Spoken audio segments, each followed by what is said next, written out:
Un poquito más arriba. Más. Ahí está.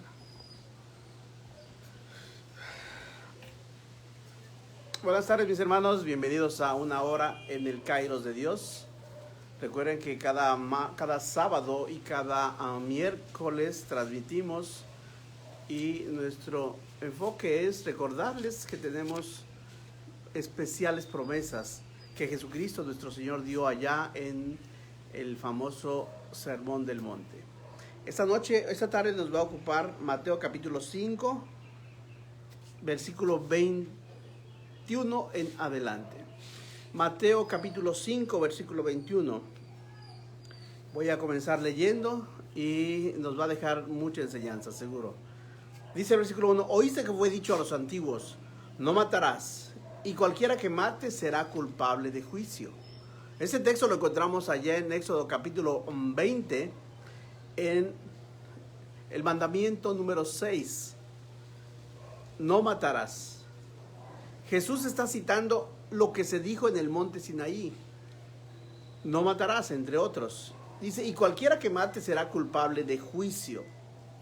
Pero yo os digo, cualquiera que se enoje contra su hermano será culpable de juicio. Y cualquiera que diga necio a su hermano será culpable ante el concilio. Y cualquiera que diga fatuo quedará expuesto al infierno de fuego.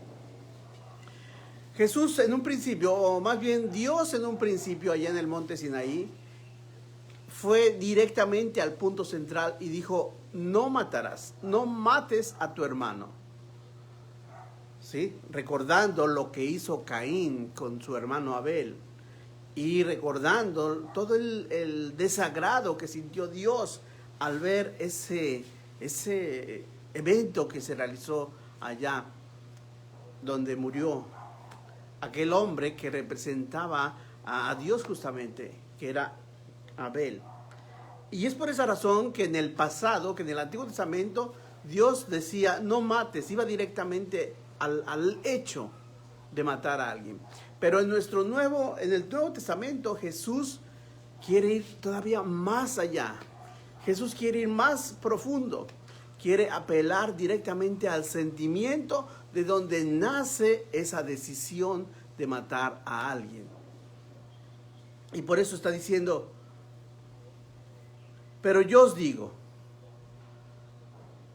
cualquiera que se enoje contra su hermano, ¿sí? ¿Por qué Jesús todavía va más profundo y dice, no te enojes, no te aires contra tu hermano? Porque sabe que el inicio de la ira va a llevarlo a un desencadenamiento de un evento posiblemente trágico. Jesús quiere ir a la profundidad del punto. Normalmente cuando alguien mata a alguien es porque se ha enojado. Es porque algo tiene contra esa persona. Y entonces llega al punto donde tomar la decisión de matarlo. Y es por esa razón que Jesús nos está diciendo que nosotros necesitamos tener mucho cuidado de los sentimientos que comienzan a florecer en el corazón. Porque un sentimiento que florece en el corazón hace que surja la ira, hace que surja el enojo, y el enojo te va a llevar a una acción posiblemente no tan determinante como el matar, pero más adelante te llevará a ese punto. Por eso Jesús dice, pero yo les digo, antes se fue dicho de esa manera, pero ahora quiero hacer algo mucho más profundo. Cualquiera que se enoje contra su hermano será culpable de juicio. Ahora Dios nos dice que ya no solamente no debemos matar, sino que necesitamos cuidarnos de ese sentimiento que lleva a esa acción. No te enojes contra tu hermano. Si te enojas contra tu hermano, puedes ser culpable de un juicio, puedes llegar a un punto de cometer un crimen por el cual tendrás tu castigo. Tendrás que pagar. Dice, pero yo os digo, cualquiera que se enoje contra su hermano será culpable de juicio. Y cualquiera que diga necio a su hermano será culpable ante el concilio. Ahora Jesús está enfocando sus palabras al corazón de sus discípulos, para que nosotros podamos tener plena conciencia de nuestros sentimientos ante cualquier circunstancia. Y ante las situaciones difíciles, ante las situaciones de presión, es cuando nosotros tenemos que tener un dominio más claro, un dominio más consciente de nuestras acciones y de nuestras palabras. Si antes Dios condenaba el asesinato, ahora lo sigue condenando, pero ahora lo condena desde un proceso antes, cuando se produce un mal sentimiento. El que dice, solamente con enojarse será culpable de juicio porque está en el proceso de cometer un pecado más grande, perdón, un pecado, de cometer un asesinato y algo que totalmente desagrada a Dios. Porque dice, cualquiera que se enoje contra su hermano será culpable de juicio, y cualquiera que diga necio a su hermano será culpable ante el concilio. Necio es una palabra muy fuerte en el idioma hebreo, ¿sí? Y esto es algo que a Dios no le agrada. Por eso nosotros necesitamos tener las palabras adecuadas para cuando estamos molestos. Porque cuando estamos molestos surgen las palabras más inadecuadas. Y es cuando podemos herir, lastimar a alguien, aun cuando normalmente no queremos. Pero lo que Dios quiere evitar en nosotros es justamente ese sentimiento que nace en una situación difícil. Ese sentimiento de coraje, ese sentimiento de ira, ese sentimiento de enojo. Por eso empieza diciendo el texto, Jesús, ¿cómo dice Jesús que debemos nosotros tratar la ira? Debemos ser muy sabios, sobre todo cuando la ira quiere invadir nuestra vida. Antes tenían que llegar al punto de el asesinato para ser culpables. Ahora Jesús, ¿sí?, nos pone una especie de candado al asesinato para que no tengamos que llegar a él, para que no se tenga que llegar a él. Necesitamos cuidar, no sentir ira contra nuestro hermano, enojo contra nuestro hermano, porque de cualquier manera seremos culpables de juicio. Dice, y cualquiera que le diga fatuo quedará expuesto al infierno. La palabra fatuo también es una palabra muy específica. Fatuo significa que no se le reconoce, que no se le acepta, que no se le recibe. Es como si alguien le dice fatuo, es como si le dijera, tú no eres bienvenido, tú no formas parte de este cuerpo, tú no fuiste aceptado por Cristo. Eso es lo que significa esta palabra. Jesús quiere que nosotros prevengamos esa situación, quiere que prevengamos esas circunstancias. Irremediablemente van a haber momentos donde tendremos que airarnos, pero en esa ira necesitamos cuidar. ¿Qué hacemos? ¿Qué decimos? ¿Cómo reaccionamos? El mismo apóstol Pablo dice a los Efesios en el capítulo 4, dice, enójate. ¿Se acuerdan qué dice, verdad? Enójate, pero no peques, ni des lugar al diablo. Muy bien, enójate. Entonces Jesús está diciendo que tengamos mucho cuidado con la ira, que tengamos mucho cuidado con lo que nace en nuestro corazón, porque lo que nace en nuestro corazón nos va a llevar a una reacción, a una acción. Y es por esa razón que dice el escritor de Hebreos en el capítulo 12, versículo 15, que tengamos cuidados con las raíces de amargura. Porque una raíz de amargura es por un sentimiento que venimos trayendo desde un tiempo X hasta ahora. Esa raíz de amargura va a producir mucho mal en la iglesia. tanto en nuestra forma como nos expresemos de otros hermanos o de otras hermanas, como lo que hagamos contra otras hermanas. Por eso Jesús, en este nuevo pacto, que es nuevo y que es con mejores promesas, quiere arrancar de raíz ese problema. Jesús quiere que nosotros aprendamos a manejar la ira, aprendamos a manejar el enojo. Y Él seguramente nos va a ir diciendo cómo. Pero antes necesitamos saber que hay dos tipos de ira. Una ira que surge de pronto y inmediatamente después de un momento, de un minuto, de unos segundos o de una hora, se acaba, se apaga y se termina. A otra ira, a otro enojo que surge, pero que no se apaga. Se va creciendo, se va acrecentando y se va manteniendo allí en tu corazón hasta hacerse cada vez más grande, más grande, más grande, hasta que te va a llevar a hacer algo totalmente desagradable a Dios. Entonces, Dios quiere, hermanos, que nosotros aprendamos a manejar nuestra ira. Dios quiere que aprendamos a manejar nuestro carácter. Y para eso estamos equipados.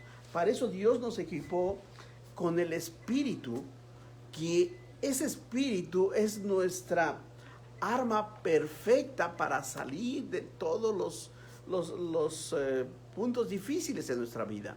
Pablo le dice a Timoteo en la segunda carta, en el capítulo 1, versículo 7, dice, porque Dios no nos ha dado un espíritu de cobardía, sino que Dios nos dio un espíritu de poder, de amor y de dominio propio. En ese punto del dominio propio es donde nosotros necesitamos dejar emerger al Espíritu en esos momentos de dificultad. Por ejemplo, ¿quién no se ha enojado con su esposa? ¿Qué esposa no se ha enojado con su esposo? ¿Qué padre no se ha molestado con sus hijos? ¿Qué hijos en un momento no se han molestado con sus padres? En la iglesia, ¿qué hermano no se ha molestado con otro hermano? En tu trabajo, ¿en qué momento seguramente alguien de tu trabajo o tú mismo ha habido una especie de rencillo, una especie de problema grande o pequeño dentro de tu trabajo? No es que el conflicto sea malo, porque como somos seres humanos y Dios nos hizo a cada uno con características diferentes, con personalidades diferentes, con rasgos diferentes en todos los sentidos. Dios te hizo a ti muy diferente que a mí y muy diferente que a los millones de gente que abundan en la faz de la tierra. Dios en su perfección no hizo ni uno solo repetido en ninguna área. Habrá hombres parecidos y algunos dicen que cada uno tiene su doble de alguna parte del mundo. Pues podrá ser parecido, tal vez muy parecido, pero nunca igual. Dios nos hizo únicos, Dios nos hizo diferentes.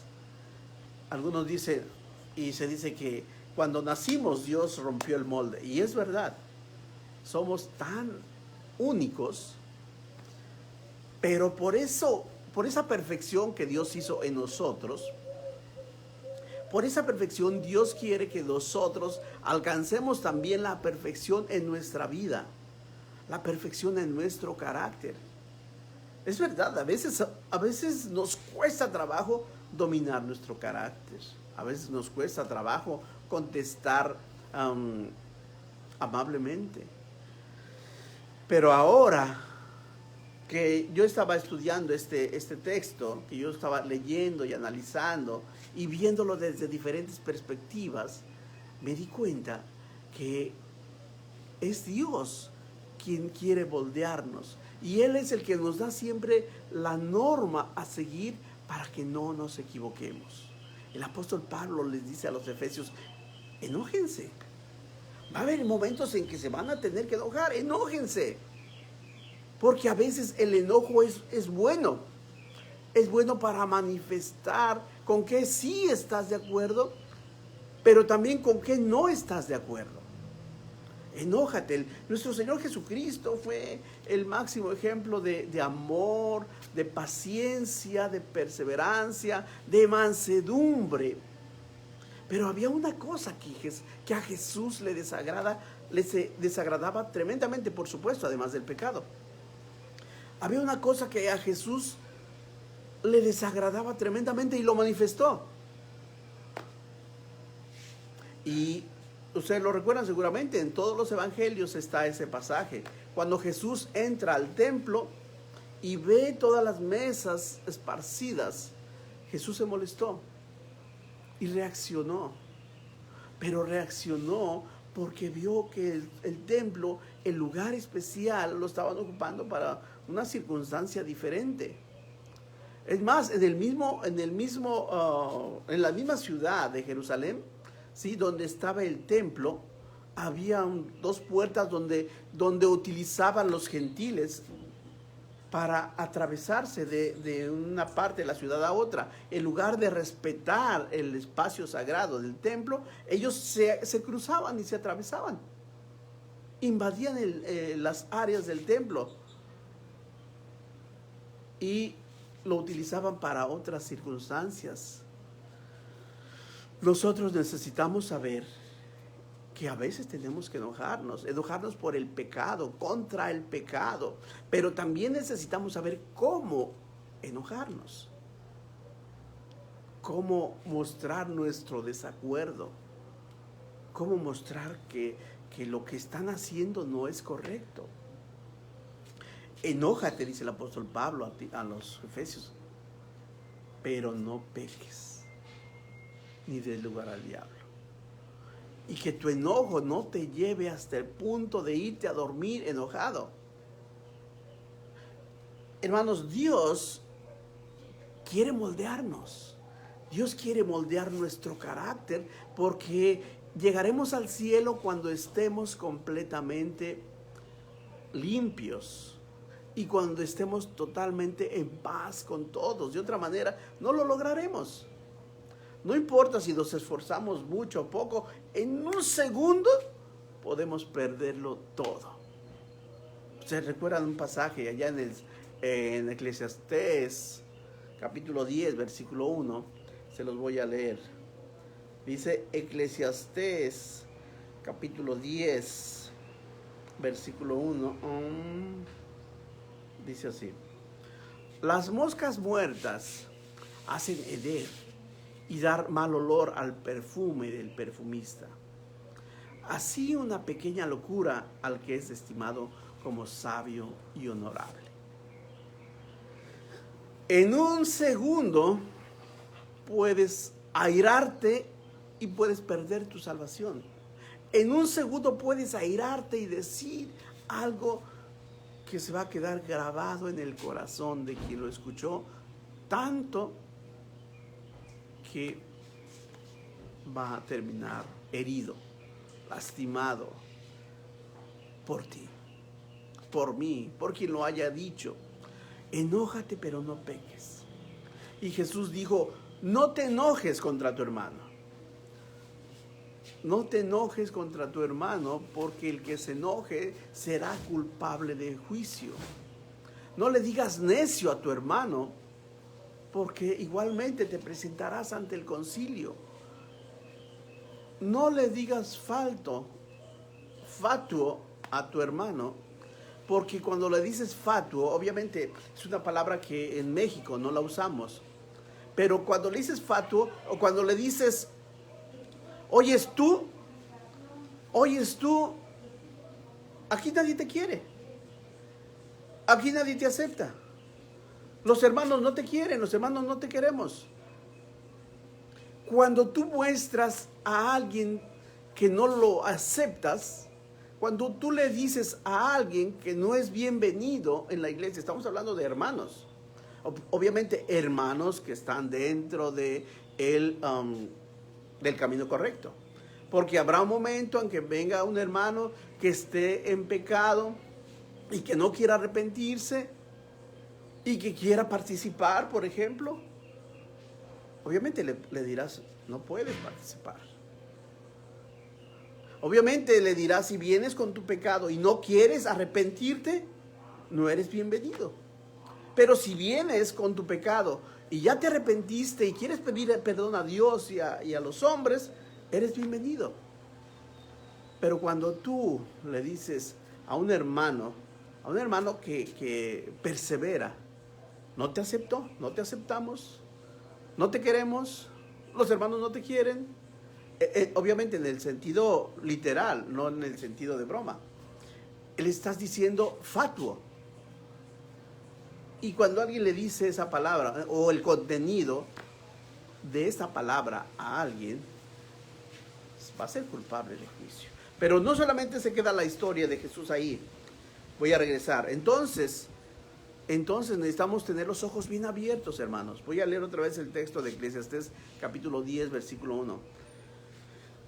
Las moscas muertas hacen heder y dan mal olor al perfume del perfumista. Así una pequeña locura, al que es estimado como sabio. Un segundo puedes perderlo todo. En un segundo puedes llegar a un punto de que pierdas tu salvación por algo que dijiste, por algo que ofendiste, por una acción que hiciste. Y es por esa razón que tenemos que tener los ojos bien abiertos ante lo que hacemos, ante lo que decimos, ¿sí? Y por dónde caminamos. Porque nos puede pasar lo que le pasó a este sabio honorable. En un segundo lo perdió todo. Pero vamos a regresar a Mateo capítulo 5.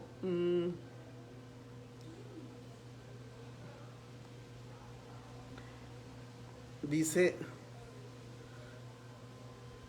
por tanto, vean cómo Jesús es el maestro por excelencia y con toda claridad nos enseña cómo debe ser nuestro reaccionar en esta vida.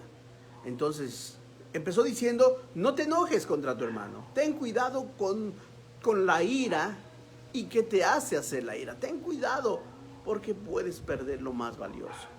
Por tanto, dice el versículo 23, si traes tu ofrenda al altar y ahí, cuando estás poniendo tu ofrenda, ¿te acuerdas que tu hermano tiene algo contra ti? ¿Te acuerdas que lastimaste a un hermano? ¿Te acuerdas que un hermano está enojado contigo por algo que hiciste? Deja ahí tu ofrenda, déjala delante del altar y anda y reconcíliate primero con tu hermano y entonces deja atrás tu ofrenda. Entonces deja tu ofrenda. Si traes tu ofrenda al altar y ahí te acuerdas que tu hermano tiene algo contra ti, deja ahí tu ofrenda y reconcíliate primero con tu hermano. Si esa cuestión que hiciste por una ira mal encaminada, si te enojaste por alguien y ofendiste a alguien y lastimaste a alguien, y cuando llega el momento, el primer día de la semana, donde vas a depositar tu ofrenda, ¿sí? Tu ofrenda quiere decir que quieres agradar a Dios. Una ofrenda se hace para agradar a Dios. Entonces, si tú llevas tu ofrenda para agradar a Dios, pero te acuerdas que lastimaste a alguien, que lastimaste a un hermano, y lastimaste a un pequeño de Dios, a un pequeño de Jesús, recuerden, cualquiera que por su causa haga caer a uno de estos niños, dice el texto ahí en Mateo, más le valiera ponerse una piedra del molino en el cuello. Entonces, acuérdate, así como cuando vas a recibir en la cena del Señor, también tienes que acordarte si cometiste un pecado y arrepentirte. Así cuando vas a ofrendar, ¿sí? Deja tu ofrenda, reconcíliate con tu hermano, Pídele perdón a tu hermano por eso que hiciste. Y si él te lo hizo, también dile, hermano, yo te perdono. Pero yo estoy en paz con Dios y quiero estar en paz con Dios, pero para poder estar en paz con Dios tengo que estar en paz contigo. Porque de otra manera mi ofrenda no es acepta delante de Dios. Si traes tu ofrenda y te acuerdas que no estás en paz con uno, no con toda la iglesia, no con una familia, con uno solo de tus hermanos, deja tu ofrenda. Ve y dile a tu hermano, perdóname, me equivoqué, perdóname, te ofendí, estaba en un momento de dificultad, no sabía qué decía, pero perdóname. O, hermano, yo te perdono. Para que haya esa armonía que a Dios le agrada. Porque a Dios le agrada la armonía en la iglesia y justamente es lo que pretende, que nunca falte la armonía para que Dios envíe su bendición y vida eterna. Por eso dice el Salmo 133, ¿sí? Cuán hermoso y cuán agradable es habitar los hermanos juntos en armonía. Hay armonía porque tal vez en un momento determinado uno de ellos recordó que tenía algo contra otro hermano y antes de depositar su ofrenda fue e hizo las paces con su hermano. ¿Sí? Y ahora estando en paz con su hermano, ahora va a agradar a Dios. No podemos ir a agradar a Dios, no podemos querer ir a agradar a Dios si no estamos en paz con nuestros hermanos. No podemos. Por eso Dios nos dice cómo. Entonces, Jesús nos enseña a manejar nuestra ira. Enójate, pero no peques, dice Pablo. Jesús dice, no te enojes contra tu hermano, no te enojes al grado de ofenderlo. ¿Sí? Puedes hablar con él serio y decirle, hermano, ¿sabes qué? Esto no se me hace correcto, no se me hace bueno. ¿Qué hacemos? Bueno, y para terminar, dice el versículo 5, ponte de acuerdo con tu adversario pronto, entre tanto que estás con él en el camino. Si estás en problemas, ponte de acuerdo con tu amigo, ponte de acuerdo con tu adversario pronto. Y eso implica tu vida misma, mi vida misma, ¿sí? Ponte en paz, ponte a cuentas pronto, porque no sabemos cuándo Dios vendrá por ti. Pero por lo pronto, mi hermano, en estos versículos Dios nos está moldeando. Dios quiere que seamos como esos barros del alfarero en el Jeremías 18. Seamos ese barro. Dejémonos moldear. Dejémonos, hermanos, perfeccionar por Él. Y la única manera que lo vamos a hacer es siendo transformados al modelo de la palabra de Dios. Jesús, eso fue lo que dijo. En cuanto a la ira, en cuanto al manejo de la ira, en cuanto a los conflictos y en cuanto a estar en paz. El siguiente miércoles nos vemos porque Jesús quiere enseñarnos un tema acerca de Jesús y el divorcio. Dios les bendiga, mis hermanos. Estamos pendientes. Hasta pronto.